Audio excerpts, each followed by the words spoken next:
Junto con saludarlos, hoy les presentaremos diversos puntos de la historia del pueblo-nación mapuche.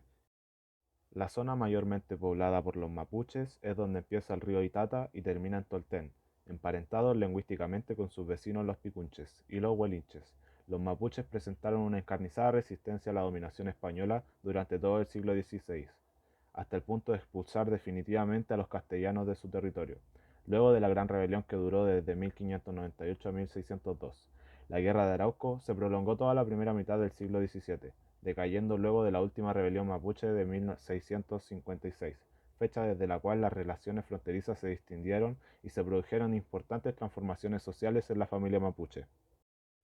La integración de la Araucanía al territorio chileno en 1882 provocó el derrumbe de toda una sociedad que había encontrado la manera de adaptarse a siglos de lucha y contacto fronterizo, obligándolos de esta manera a convertirse en un pueblo campesino y desligándolo de sus tierras de las cuales tienen grandes conexiones espirituales. El crecimiento demográfico y la contracción de las tierras comunales dio inicio a una intensa corriente de migración campo-ciudad, lo que ha llevado a que hoy más de la mitad de los mapuches vivan en las ciudades.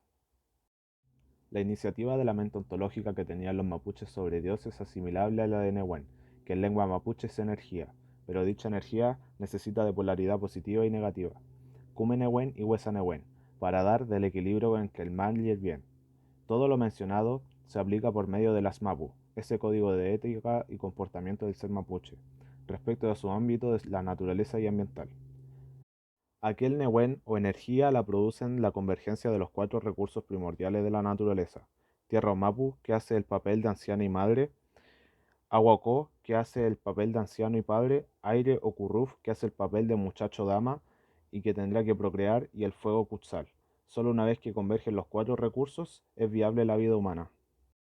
La función política de la familia se sostenía en las relaciones sociales establecidas por un sistema de parentesco que era de preferencia de tipo endogámico y de matrimonio entre primos cruzados. El acuerdo matrimonial entre familias permitía el surgimiento de ricos úlmenes, loncos y capitanes de loncos, quienes constituían ya hacia el siglo XIX identidades territoriales que rivalizaban entre sí y jugaban con equilibrio político apoyando a criollos y españoles, en un primer lugar, y luego las diversas facciones políticas dentro de la sociedad criolla. Mientras más extensa era la red de parentesco y mayor el número de relaciones sociales establecidas en ella, era posible también satisfacer la constitución de los conas, o guerreros que defendían el territorio y formaban ejércitos según la jefatura del lonco al cual seguían.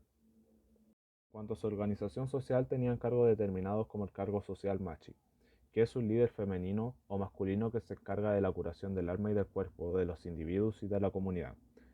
Conoce los protocolos de los rituales que le corresponde dirigir y tiene un amplio manejo de hierbas medicinales, cánticos y sobre todo de las prácticas de vinculación con el mundo de los espíritus.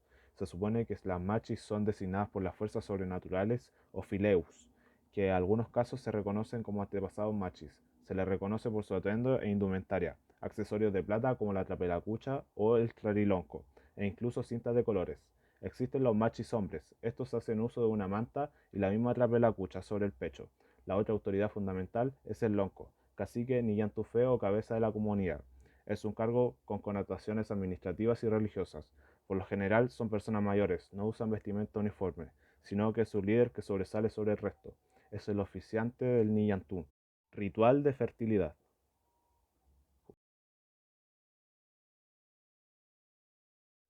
El principal sustento económico de la sociedad mapuche era la posesión y crianza de un gran número de ganado ovino, vacuno y caballar, actividad principalmente desarrollada por los hombres que eran hábiles jinetes y domesticadores. Las mujeres en tanto desarrollaban la actividad agrícola y de confección de mantas, que era un producto para intercambiar y comerciar con los distintos clanes y grupos, como los Wincas de la frontera norte del Biobío. En la medida en que hubiese más hijos hombres, era mayor el número de mano de obra para la ganadería, y si había un mayor número de hijas, era posible acrecentar la riqueza de la familia al recibir en dote de ella al casarse, como también un mayor número de esposos aumentaba la mano de obra y la producción familiar.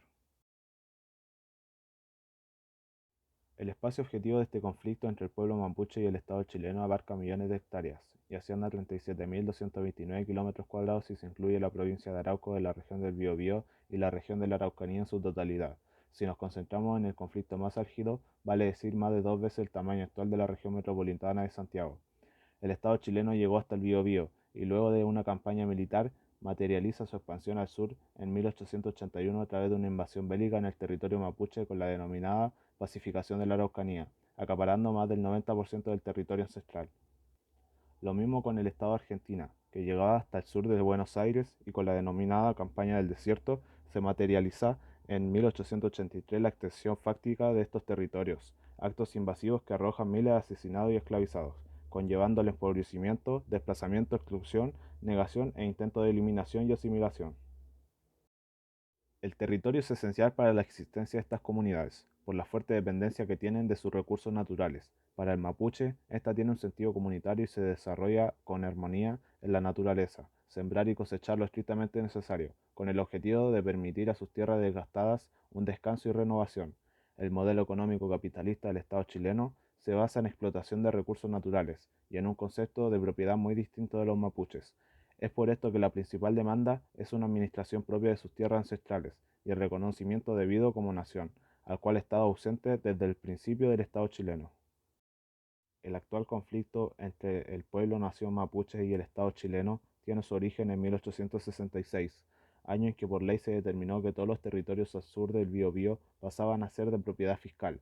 Dicha disposición contravenía más de 3 siglos de política colonial republicana, que a través de sucesivos parlamentos estableció la soberanía colonial y republicana sobre los territorios indígenas, a cambio del reconocimiento a las comunidades mapuches de la completa autonomía territorial y de autogobierno local. El último parlamento fue celebrado en Tapihue en 1825, en el que se firmó un tratado de paz entre la joven república y el lonco Francisco Marihuán, donde se señala de manera explícita que el Biobío es la línea divisora entre estos dos nuevos aliados hermanos. Desde 1866 comienzan las intenciones del Estado sobre el territorio mapuche, con un fuerte apoyo del ejército. La finalidad declarada es incorporar esos vastos territorios a la economía agrícola nacional, promover la inmigración europea y civilizar a un pueblo que vivía en la barbarie. La resistencia indígena no fue capaz de enfrentar a un ejército moderno y la última sublevación fue derrotada en Temuco en 1881. De unos 5 millones de hectáreas las comunidades fueron reducidas a 500.000, con lo que destruyó una próspera economía ganadera que se había desarrollado desde el siglo XVIII. Después de 137 años de la culminación de la ocupación militar, el pueblo mapuche mantiene e incluso refuerza su identidad, no solo en los territorios ancestrales, sino en todas las ciudades de Chile, donde viven y trabaja la mayoría.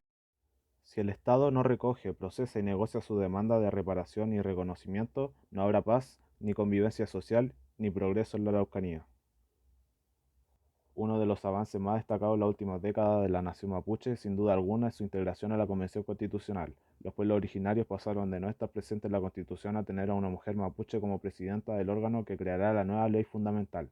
En la inauguración de la Convención Constitucional, Elisa Loncón, doctora de Lingüística y profesora de la Universidad de Santiago, fue escogida presidenta tras 2 votaciones, siendo la segunda ronda cuando pudo superar la mayoría simple, con 96 votos. En un emocionante discurso, Loncón habló del sueño de refundar Chile y establecer un nuevo Estado plurinacional, donde las mujeres también deben ocupar un papel central.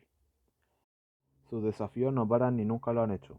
El querer que el Estado repare los daños causados, que el Estado nacional no vea solo derechos individuales y empiece a velar por los derechos colectivos, por ejemplo en el apoyo que da el Estado a la educación chilena, y no a la mapuche.